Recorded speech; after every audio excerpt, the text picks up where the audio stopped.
عزیز دوستو، بزرگ اور بھائیوں، اللہ تعالیٰ نے قرآن مجید میں ارشاد فرمایا کہ وَبَشِّرِ الَّذِينَ آمَنُوا وَعَمِلُوا الصَّالِحَاتِ، اے محبوب علیہ السلام خوشخبری دے دیں ان لوگوں کو جو ایمان لائے اور جنہوں نے نیک اعمال کیے، ان لہم جنات تجری من تحتها الانہار، ان کے لیے جنت ہے اور جنت وہ ہے جس کے نیچے نہریں بہہ رہی ہیں۔ اللہ تبارک و تعالیٰ نے اپنے محبوب کریم صلی اللہ تعالیٰ علیہ وسلم کے غلاموں کو خوشخبری سنوائی، اور سنوائی بھی حضور کے مقدس لبہائے مبارکہ سے۔ آپ انہیں خوشخبری دے دیں کہ ان کے لیے جنت ہے، باغات ہیں، اور باغات وہ ہیں جن کے نیچے نہریں رواں دواں۔ لیکن کن لوگوں کو؟ جو ایمان لائے اور جنہوں نے نیک اعمال کیے۔ کچھ نہ کچھ انسان کو نہ عمل کرنا چاہیے۔ وہ جو عمل ہے نا، کوئی بندہ اپنے عملوں سے جنت میں نہیں جائے گا، جنت میں خدا کے فضل سے جائے گا۔ لیکن یہ جو اعمال ہیں نا، یہ سبب بنیں گے اللہ کی رحمت کا، یہ ذریعہ بنیں گے خدا کے کرم کے متوجہ ہونے کا۔ جب ہم نیک اعمال کریں گے تو اس عمل کی وجہ سے رحمت ہوگی، اور وہ رحمت ہمیں اللہ کے قریب بھی لے جائے گی، اور اس رحمت کی برکت سے رب جنت بھی عطا فرمائے گا۔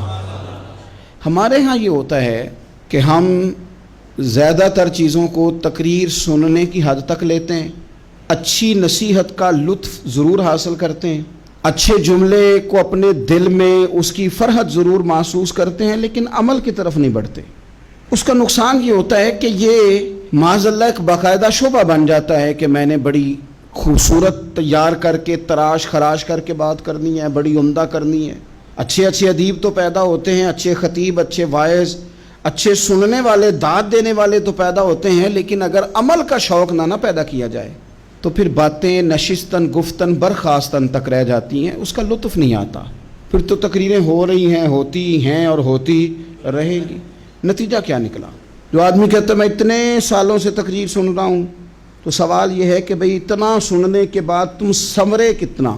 سننے کا ایک ہی مقصد زندگی میں آپ سمجھ لیں کہ سننے کا مطلب سنورنا ہے، اور اگر آپ نے خیر کی بات سنی اور آپ سنورے ہی نہیں، میں آپ کو دعوت فکر دیتا ہوں۔ نبی پاک صلی اللہ تعالیٰ علیہ وسلم نے ارشاد فرمایا، ایک عورت تھی، طوائف تھی، ساری زندگی اس کی گناہوں میں گزری معاذ اللہ، پھر وہ ایک کنویں کے پاس سے گزر رہی تھی، ایک پیاسا کتا اس نے وہاں پیاس سے تڑپتے سسکتے دیکھا، اور پھر اس نے اپنے جوتے کو لٹکا کر اپنے دوپٹے کی مدد سے یا جیسے اس سے ممکن ہو سکا اس نے پانی نکالا، کتے کو پلایا، اللہ نے اس کی بخشش فرما دی۔ آپ ماشاءاللہ ہزاروں میں لوگ ہیں، آپ نے بڑی جلدی مجھے یہ بتانا ہے، یہ حدیث آپ نے پہلے بھی سنی ہوئی ہے نا؟ میرا خیال ہے کوئی بندہ نہیں رہا جس نے نہ سنی ہو، سنی ہوئی ہے نا ہم نے الحمدللہ۔ اتنے سارے بندے جو یہاں موجود ہیں انہوں نے سنی ہوئی ہے، تو ظاہر ہے امت مسلمہ میں جتنے لوگ ہیں ڈھیر ساروں نے یہ بات سنی ہوگی۔ لیکن میرا سوال یہ ہے، میں سڑکوں پہ روڈوں پہ سفر کرتا ہوں، ہم نے یہ حدیث درجنوں بار سنی کہ طوائف نے کتے کو پانی پلایا تو اس کی بخشش ہو گئی، لیکن حال یہ ہے کہ سڑک پر کسی گاڑی سے ٹکرا کر اگر کوئی کتا مر جاتا ہے، اب مر ہی گیا ہے، گاڑی والا، موٹر سائیکل والا، پجارو والا، بس والا کوئی اتنی جرت نہیں کرتا کہ لکڑی کے ساتھ، رسی کے ساتھ ہی پکڑ کے اسے سائیڈ پہ کر دے۔ اس سڑک پہ مرا ہوا پڑا رہتا ہے، یہاں تک کہ گاڑیوں کے ٹائروں کے ساتھ اس کا گوشت لگ لگ کے سڑک صاف ہوتی ہے۔ اس محبوب کے ماننے والے جس محبوب نے بتایا کہ طوائف نے پانی پلایا تھا، اور ہمیں سمجھ بھی آ گئی اور حدیث پڑھ بھی لی اور سن بھی لی، پھر اس ملک کی جو مسلمانوں کا ملک ہے اس کی سڑکوں پر مرے ہوئے کتوں کو اٹھائے بھی کوئی نہ، اور زخمی کتا زخمی ہو ہی گیا ہے، اب اسے سڑک سے سائیڈ پہ ہی کر دیا جائے کم از کم، تاکہ اس کی اگر جان باقی ہے تو بچ جائے۔ تو پھر مجھے بتاؤ نا میرے دوستو، ہم نے کس لیے تقریریں سنی ہیں، کس لیے خطبے سنے ہیں؟ واعظ و نصیحت کی مجالس کا مطلب ہم نے کیا سمجھا ہوا ہے؟ تقریر، تحریر، تصنیف، اچھی گفتگو، اچھا جملہ، اس کا معنی ہم کیا سمجھتے ہیں؟ تو آج جو خوبصورت گھڑیاں شب برات کی صورت میں ہمیں نصیب ہونے جا رہی ہیں، اس سے پہلے اپنے دل میں یہ ارادہ کرو کہ رب کریم نے ہمیں جتنا دین کا فہم دیا ہے، سمجھ دی ہے، علم دیا ہے، ہم ارادہ کرتے ہیں اب ہم صرف سنیں گے نہیں، پڑھیں گے نہیں، صرف بیان ہی نہیں کریں گے، ہم عمل بھی کریں گے۔ کوئی تھوڑا سا نا عمل کا رستہ بھی تو میرے عزیز ہونا چاہیے۔ اب مطلب بہت ساری جگہوں پہ جانے کا موقع ملتا ہے تو لوگ کہتے ہیں پیر صاحب ناراض نہ ہونا، ہم نے بڑا بندوبست کیا ہوا ہے، تقریر ذرا نہ 1.25 گھنٹہ کرنا۔ تو میں کہتا ہوں مثلاً آپ مجھے بتائیں نا 1.25 گھنٹہ تقریر کرا کے آپ نے کیا کرنا ہے؟ اگر تو آپ نے اس لیے بلایا ہے کہ جناب ایک بات سنیں گے، ایک واعظ ہوگا، سر دھنیں گے، تو وہ تو مجھے آتا ہی نہیں، تو میں تو مختصر بات کروں گا اور اتنی کروں گا جس کی ضرورت محسوس کروں گا۔ لمبی چوڑی تقریروں کا کیا مطلب ہے؟ ہم کیا چاہتے ہیں سوائے اس کے کہ جناب بات بڑی اچھی کانوں کو لگ رہی ہے، مزہ بڑا آ رہا ہے، تو آپ نے لیا کیا؟ نتیجہ کیا نکلا؟ میرے رسول پاک علیہ السلام کے صحابہ جو حضور سے نصیحتیں لیتے تھے وہ کیسی تھی؟ حضرت عبداللہ بن بصر رضی اللہ تعالیٰ عنہ حاضر بارگاہ ہوئے، آ کے عرض کی یا رسول اللہ صلی اللہ علیہ وسلم، میں آیا ہوں سونے، پتہ نہیں دوبارہ آ سکوں کہ نہ آ سکوں، حضور پتہ نہیں موقع ملے نہ ملے، ایک بات مجھے بتا دیں، میں اس پہ عمل کروں گا، میری زندگی بھی بن جائے اور آخرت بھی بن جائے۔ تو کریم محبوب نے فرمایا عبداللہ زبان کو خشک نہ ہونے دینا، اس کو تر رکھنا۔ تر حضور کس چیز سے؟ فرمایا اللہ کے ذکر سے تر رکھنا، زبان اللہ کے ذکر سے تر رہے، ہر وقت رب کی یاد رہے، تیری دنیا بھی بن جائے گی اور آخرت بھی بن جائے گی۔ تو میرے عزیز اپنی زندگی کے اندر اب ہم نے عمل کرنا ہے۔ او جناب کمال پھر یہ ہے کہ جب واعظ سننے کا شوق بڑھ جاتا ہے، تقریر سننے کا شوق بڑھ جاتا ہے، سننے سنانے کا خالی مزاج ہو جاتا ہے، پھر بندہ ڈھونڈتا پھرتا ہے کہ نئی سے نئی چیز کہاں ملتی، انوکھی سے انوکھی چیز کہاں ملتی، انفرادی سے انفرادی بات۔ میرے بھائی آپ ضرور سنیں، ضرور سنیں، مومن کی گمشدہ میراث ہے، حکمت جہاں سے ملے لیں، لیکن عمل کرنے کے لیے لیں، عمل کرنے کے لیے۔ اب میرا دل کرتا ہے اب ہماری چپ سے بھی لوگ سبق سیکھیں۔ حضرت باجید بستامی فرمایا کرتے تھے جس نے ہماری چپ سے کچھ نہیں سیکھا اس نے ہماری تقریر سے کیا سیکھنا ہے۔ اب تھوڑا سا نا اشاروں کی بولی بھی سمجھیں، اب تھوڑا سا یہ بھی ہو کہ بس بات پوری ہونے نہ پائے اور انسان کی رغبت عمل کی طرف بڑھ جائے، یہ مزاج ہمیں دیا ہے۔ اب تو بھائی آ جائیں آپ، صبح بھی تقریر کر دیں، دوپہر کو بھی تقریر کر دیں، شام کو بھی تقریر کر دیں، تو پھر یہ بھی ہوتا ہے کہ جناب وہ بیان آپ نے جو سنایا تھا نا وہ ذرا دوبارہ سنا دیں، تو میں کہتا ہوں پہلے سننے پر عمل ہو گیا تو نہ کریں۔ اب ہمیں تھوڑی باتیں سیکھ کر ان پر عمل کرنا ہے اور آگے بڑھنا ہے۔ بڑی سادی بات میرے ابا جی بتایا کرتے تھے، والا صاحب کہتے ہیں کہ ایک دیہاتی بندہ نہ چلا گیا وہ کسی مولوی صاحب کی تقریر سننے، تو اس زمانے میں آپ کو پتہ ہے یہ واش روم کا مروجہ نظام نہیں ہوتا تھا، تو لوگ کھیتوں میں دوسری جگہوں پہ پیشاب کے لیے جاتے تھے۔ تو مولانا نے ایک احتیاط بیان کی، وہ کہنے لگے کہ پیشاب سخت جگہ پہ نہ کرو زمین پہ بیٹھ کر، ورنہ پیشاب کے چینٹے اڑیں گے، کپڑوں پہ پڑیں گے، اور حدیث میں سخت حکم ہے اس مسئلے میں۔ تو کوئی نرم جگہ ہو ایسی جہاں پیشاب کریں چینٹے نہ اڑیں۔ وہ بندہ عمل کرنے والا تھا نا، اس نے میری تقریر سن کے سر دھن کے جانا نہیں تھا، اس نے اتنی ساری ریت لے لی، کپڑے میں باندھ لی، اور وہ اس نے کندھے پہ رکھی ہوئی ہے، جہاں پیشاب کا وقت آتا پہلے ریت بچھاتا، پھر پیشاب کرتا تاکہ میرے کپڑوں پہ نہ پڑے۔ ایک صاحب نے اسے کہا کوئی ہفتے بعد چلو بیان سننے چلیں، تو کہنے لگا میں پہلے پہ عمل کر لوں یہی بڑا ہے، میں نے تو اتنی ساری ریت کندھا تھک گیا ہے میرا اس دن سے اٹھائی ہے، تو میں نہیں چاہتا کہ نہیں بھی سنوں تو کسی اور جگہ میں۔ یہ تفریح تباہ کے لیے بات کو نہ سمجھیں، اس سادے آدمی نے جو ہمیں سمجھایا مجھے اور آپ کو، اس پر غور کرے کہ کل بھی سنا تھا، پرسوں بھی سنا تھا، پیر صاحب نے ترسوں بھی کہا تھا، شیخ نے پرسوں بھی کہا تھا، پچھلے ہفتے بھی کہا تھا، تو نے اگر شیخ کی بھی نہیں سنی، استاد کی بھی نہیں سنی، پیر کی بھی نہیں سنی، اور اس دور کے پیر جو صحیح کام کرنے والے ہیں، استاد جو صحیح کام کرنے مجبور ہو گئے ہیں بیچارے، کہتے ہیں کس کی تربیت کریں، کس درد سے کہا تھا حضرت سلطان باؤ نے، وہ کہتے ہیں اور رب دا طالب کوئی بھی نہیں ملیا، اتے جو ملے ہے طالب زردہ ہو۔ یہ تو آئے ہیں کاروبار سیدھا کرنے، فوٹو کھچوانے، فلاں کام کے لیے، یہ تو وہ جو ہم دینا چاہتے ہیں اس کا تو مزاج ہی نہیں۔ پہلے بھی میں نے کہا تھا، پھر کہتا ہوں، مجھے شوق نہیں ہے، خدا مجھے معاف کر دے اس دن سے پہلے جس دن یہ شوق ہو کہ میں سویرے جاؤں گا تو نوٹ لاؤں گا، تو شام جاؤں گا تو نوٹ لاؤں گا۔ یہ شوق نہیں ہے، طبیعت نہیں ہے، من نہیں چاہتا، لیکن یہ کہ یہاں بھی آ جائیں خطاب کر دیں یہاں بھی، او خدا کے بندو ہم کہاں اس قابل ہیں ہم خطاب کریں؟ ہم نے تو نا جی ایک اذان دینی شروع کی ہوئی، صبح و شام ایک اذان پڑھتے ہیں، ہے یہ پیغام حضرت احمد رضا کہ بارگاہ نبی کے رہو با وفا۔ ہم تو کہتے ہیں ادھر آ جاؤ، ٹھوکریں کھاتے پھرو گے ان کے در پہ آ پڑو، قافلہ تو اے رضا اول گیا آخر گیا۔ ہم تو کہتے ہیں ادھر آؤ، اللہ رسول کی بارگاہ کی طرف رجوع کرو۔ اور وہ ایک جملے پہ اگر تو عمل ہو گیا، پیار سے باتیں کرتا رہتا ہوں، سب کے ساتھ نہیں کرتا، جس کا مجھے پتا ہو کہ یہ تھوڑا سہ لے گا۔ ایک دوست نے مجھے کہا کہ میں تو آتا ہوں تو مجھے علاقے کے لوگ کہتے ہیں ان کو بلاؤ، تو میں کہتا ہوں پورا عمل کرنا میری غلط ہے، تو پھر میں باقیوں کو بھی لگا جاؤں گا، تو اگر تیرا ہی عمل نہیں ہو سکا تو باقیوں کو میں نے جا کے کیا سمجھانا ہے؟ تو ایک تو آج کی جو رات ہے، اس سے پہلے اپنے اعمال کی طرف میں اکثر کہتا رہتا ہوں کہ شب برات پہ ہر مسجد سے زور زور سے رونے کی آواز آنی بھی چاہیے۔ شب قدر پہ آتی ہے، عمرے پہ جاتے وقت لوگ معافیاں مانگتے ہیں، حج پہ جاتے وقت، اور کروڑوں لوگ یہ کام کرتے ہیں سال میں۔ اگر 25 لاکھ 26 لاکھ آدمی یا 50 لاکھ آدمی حج کرتا ہے اور وہ جانے سے پہلے معافی مانگ کے گیا، توبہ کر کے گیا ہے، اور کروڑوں لوگ ہیں جو شب قدر میں ہیں، شب برات میں ہیں، اور انہوں نے کھل کے توبہ کی ہے، تو پھر میرے بھائی سویرے کرپشن ختم ہونی چاہیے نا ملک سے، سویرے 75% جھوٹ ختم ہونا چاہیے نا۔ ساری رات تو لوگوں نے توبہ کی تھی، صبح 80% حقوق العباد کا مسئلہ حل ہونا چاہیے تھا کہ نہیں ہونا چاہیے تھا؟ صبح ملاوٹ بہت حد تک ملک سے ختم ہونی چاہیے۔ تو کیا ہم نے سمجھ لیا ہے؟ ہم نے یہ سمجھا ہے کہ شب برات پہ بھی بس ایک رسم ادا کرو، آؤ تھوڑی توبہ کرو چھٹی کر جاؤ، آئیے شب قدر تو توبہ کرو چھٹی کر جاؤ۔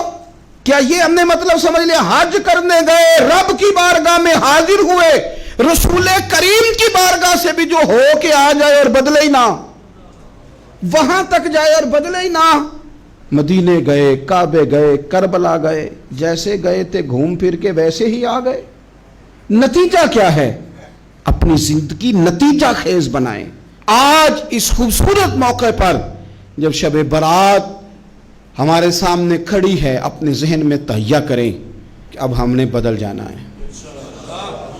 شوگر ہو جائے تو بدلنا پڑتا ہے، اللہ معاف کرے، چینی چھوڑنی پڑتی ہے، من پسند مٹھائیاں چھوڑنی پڑتی ہیں، بدلنا پڑتا ہے۔ بلڈ پریشر ہو جائے تو یارو بدلنا پڑتا ہے۔ اگر انسان کو خدا نہ خواستہ کوئی مرض لگ جائے تو بدلنا پڑتا ہے۔ اولاد پیدا ہو جائے تو بدلنا پڑتا ہے۔ گھر میں بیٹیاں پیدا ہو جائیں تو بوڑھے باپ کو بدلنا پڑتا ہے۔ بال سفید آ جائیں تو پھر بھی تو بدل جانا چاہیے نا۔ انسان کی عمر 40 سال ہو جائے تو پھر بھی تو بدل جانا چاہیے۔ شب برات پہ توبہ کرے تو پھر بھی تو بدل جانا چاہیے۔ اب بدل جائیں، اب ہم بدل جائیں۔ اب نہ درد ہوتی ہے، گاڑی میں بیٹھیں تو کمر پہ درد ہوتی ہے، اب ہم بدل جائیں۔ اب لوگ بتاتے ہیں تیرے بال سفید ہونے لگ گئے، اب ہم بدل جائیں۔ اب لوگ ہمیں کہتے ہیں بچے جوان ہو گئے، اب ہم بدل رہے نا یارو۔ اب لوگ ہمیں کہتے ہیں کہ اوخو اب تو آپ اٹھتے وقت زمین پہ پہلے ہاتھ رکھتے ہیں پھر اٹھتے ہیں، اب بدل نہ جائیں۔ اب محسوس ہوتا ہے کہ نیند گہری نہیں آتی، اب محسوس ہوتا ہے کہیں کہیں جسم میں تکلیف ہے، اب بدل نہ جائیں۔ اب نہ کئی کلاس فیلو چلے گئے دنیا چھوڑ کے، بدل نہ جائیں۔ اپنے بہن بھائیوں میں سے کئیوں کا جنازہ پڑا، بدل نہ جائیں۔ ہم میں سے کئیوں نے ماں باپ دفن کر دیے، پھول ڈال دیے قبروں پہ، بدل جائیں۔ اب وقت تھوڑا رہ گیا، اب کچھ تبدیلی کی طرف آئیں، اب توبہ صحیح والی کر لیں، اب استغفار دل سے پڑھ لیں، اب تبدیل ہو جائیں، اب اپنے اندر باہر کچھ تبدیلیاں لائیں، اب اپنے ظاہر اور باطن کو سنواریں۔ اب اللہ رسول کی بارگاہ میں جانا ہے نا، تو کہیں ایسا نہ ہو شرم آئے حضور کے سامنے کھڑے ہوتے، حیا آئے نبی کریم کی بارگاہ میں کھڑے ہوتے۔ اب کچھ تبدیلی لائیں، آج ارادہ کریں کہ آج جو توبہ کریں گے وہ صحیح والی کریں گے، آج جو وہاں استغفار کریں گے اللہ کے حضور حاضر ہو کے تو وہ صحیح والا کریں گے۔ اب کچھ تبدیلی کا مزاج لائیں۔ اور پھر ایک اور بات بھی عرض کروں،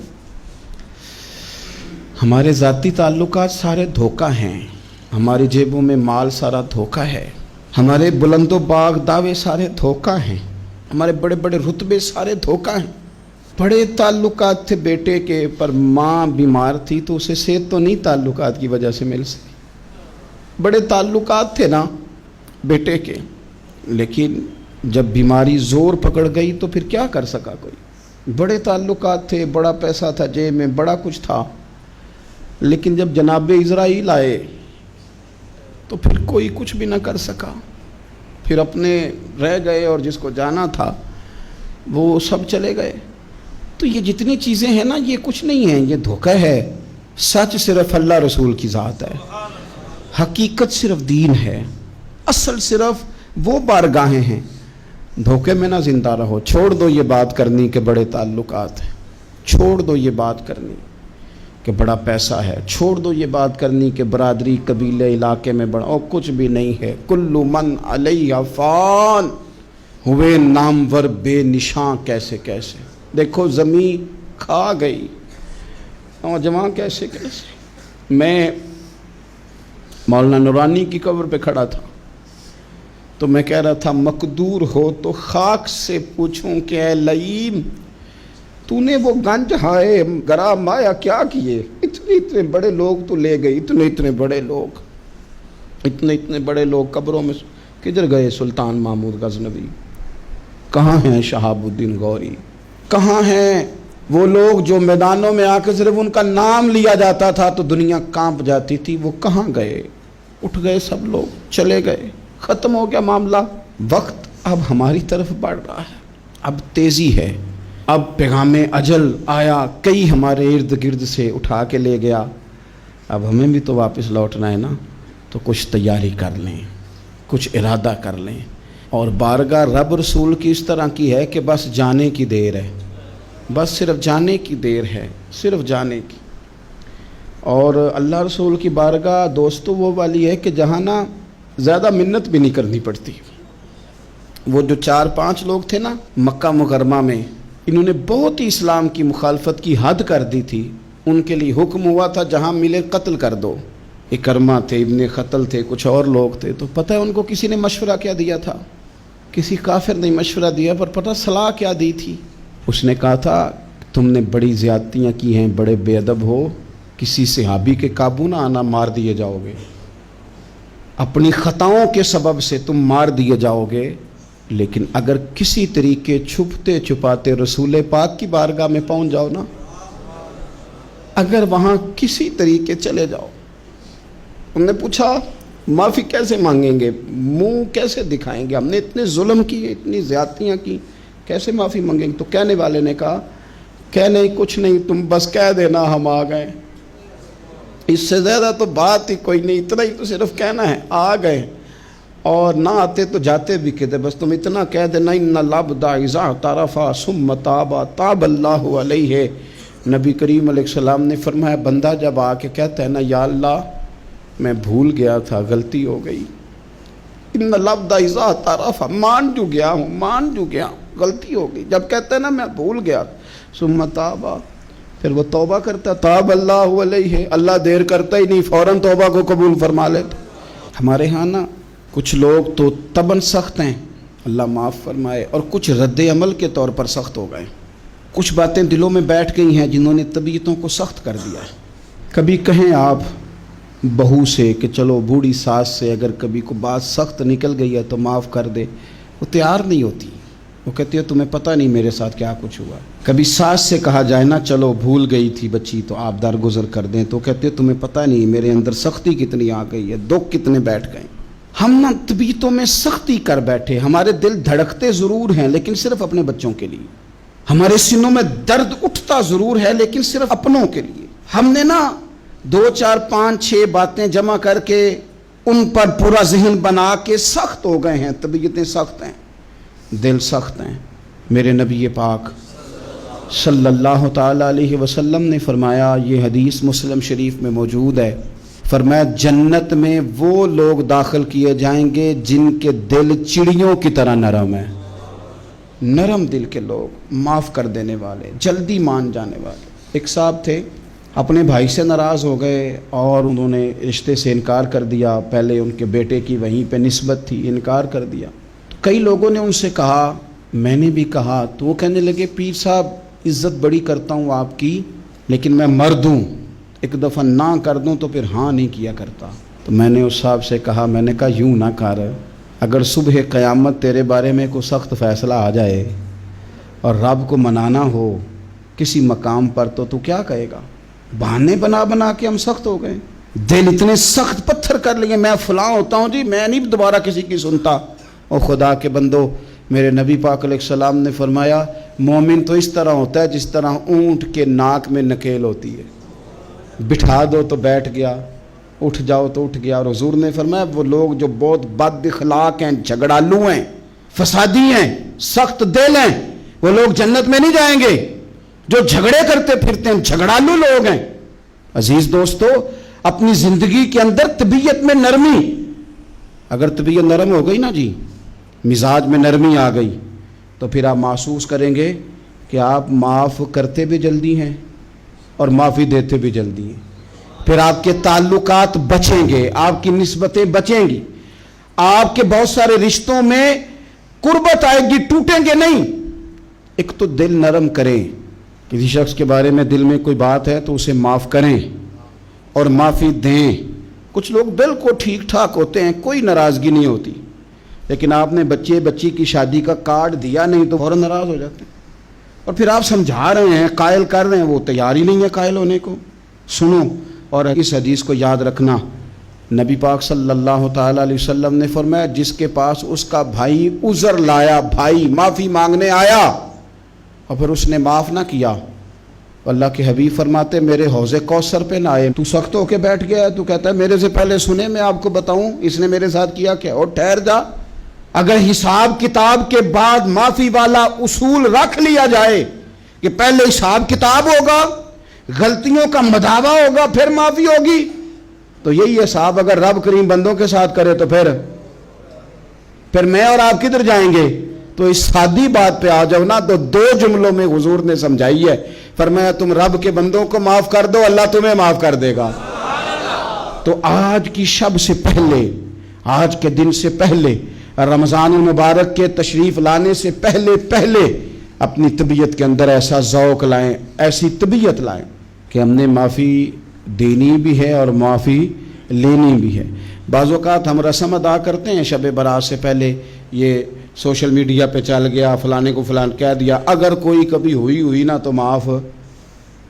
ایسے تو نہیں نا معافیاں ہوتی. ہمیں پتہ ہوتا ہے ہم سے کون ناراض ہے, ہمیں خبر ہوتی ہے ہم نے کس کو تکلیف دی, ہمیں پتہ ہوتا ہے کس نے ہمارے لہجوں سے پریشانی پائی ہے, کون ہے جو ہماری وجہ سے اذیت کا شکار ہے, تو اس سے جا کے معافی مانگے. تو یہ چیزیں معافی کا سبب بن جائیں گی. اور پھر میرے نبی پاک صلی اللہ علیہ وسلم نے 2-3 چیزیں اور بھی بیان کی ہیں, میرا دل کرتا ہے کہ وہ بھی ذرا آپ کو عرض کر دوں. حضور سید عالم علیہ السلام نے نا جنت میں لے جانے والے جب اعمال بیان کیے تو حضور علیہ السلام نے فرمایا کہ ایک تو زکوٰۃ صحیح ادا کرنا, شرک سے بچنا, توحید پہ قائم رہنا, اور زکوٰۃ ٹھیک ادا کرنا, اور اپنے رشتہ داروں سے اچھا سلوک کرنا, جنت میں داخل ہو جاؤ گے.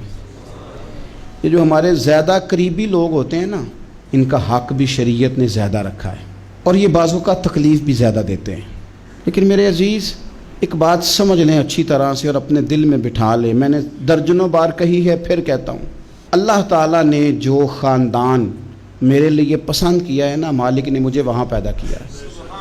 تو جو چچا اللہ نے میرے لیے پسند کیا ہے وہ مجھے بھی پسند ہونا چاہیے, اور جو ماموں اللہ نے میرے لیے پسند کیا ہے وہ مجھے بھی پسند ہونا چاہیے. انسانوں کے اندر کمزوریاں بھی ہوتی ہیں, خوبیاں بھی ہوتی ہیں, لیکن ہمارا یہ مسئلہ بن جاتا ہے کہ ہم نہ صرف کمزوریوں کو ڈسکس کرتے ہیں, خوبیوں کا تذکرہ کرتے ہی نہیں. اپنے مزاج کے اندر اس بات کو آپ نے پیدا کرنا ہے.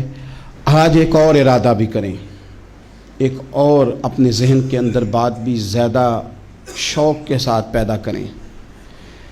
آپ یہ کوشش کریں کہ اپنی صلاحیتوں کو دیکھیں کہ آپ میں کیا خوبی ہے, بولنے کی ہے, لکھنے کی ہے, مال خرچ کرنے کی ہے, کسی کو پیغام دینے کی ہے.